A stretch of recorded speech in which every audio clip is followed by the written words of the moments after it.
జగన్ ఏదైనా సరే వ్యూహాత్మకంగా చేయడం ఆయన మేనరిజం.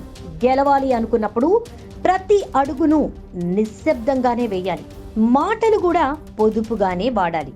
గెలిచాక ప్రపంచమంతా తెలిసేలా మాట్లాడాలి.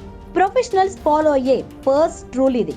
జగన్ కూడా ఒక ప్రొఫెషనల్ మాదిరిగానే ఇప్పుడు వ్యవహరిస్తున్నారు. చంద్రబాబు, పవన్ కళ్యాణ్, మోడీ జత కట్టినా కూడా జగన్ సింగిల్ గానే ఫైట్ చేయడానికి పోరాడుతున్నారు. మొదట సిద్ధం సభలు అంటూ జనాన్ని సమీకరించి వాళ్లల్లో జోష్ నింపారు. తర్వాత మేమంతా సిద్ధం అంటూ బస్సు యాత్రతో సుడిగాలి పర్యటనలకు తోడు ప్రసంగాలు, వాళ్లతో సెల్ఫీ దిగడాలు, వాళ్ల అభిప్రాయాలను తెలుసుకోవడాలు, ఇవన్నీ ఒకెత్తు. ఇప్పుడు హెలికాప్టర్ యాత్ర. రోజుకు 3 చోట్ల పర్యటిస్తున్నారు.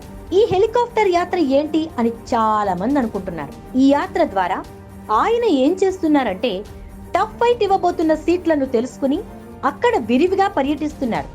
నర్సరావుపేట నియోజకవర్గంలో అనిల్ కుమార్ యాదవ్ దగ్గరకు ఇప్పటికే చాలా సార్లు వెళ్లారు జగన్. ఇలా పరిస్థితి సీరియస్ గా ఉంది అనుకున్న నియోజకవర్గాల్లో 3-4 సార్లు పర్యటించారు. అటు ఇటుగా ఉందన్న ప్రాంతాల్లో సీరియస్ గా కాన్సన్ట్రేట్ చేశారు.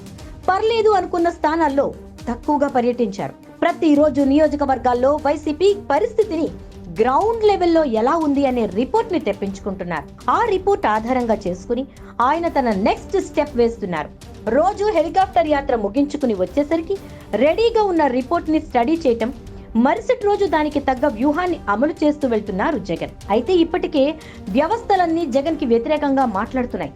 ఒక పక్కన అధికారుల బదిలీలు, పథకాల నిలిపివేత, కూటమి పన్నాగాలు, సరిగ్గా ఎన్నికల ప్రచారం ముగియడానికి 3 రోజులు మాత్రమే ఉంది. మరి జగన్ వ్యూహాలు ఎంతవరకు సక్సెస్ అవుతాయో చూడాలి.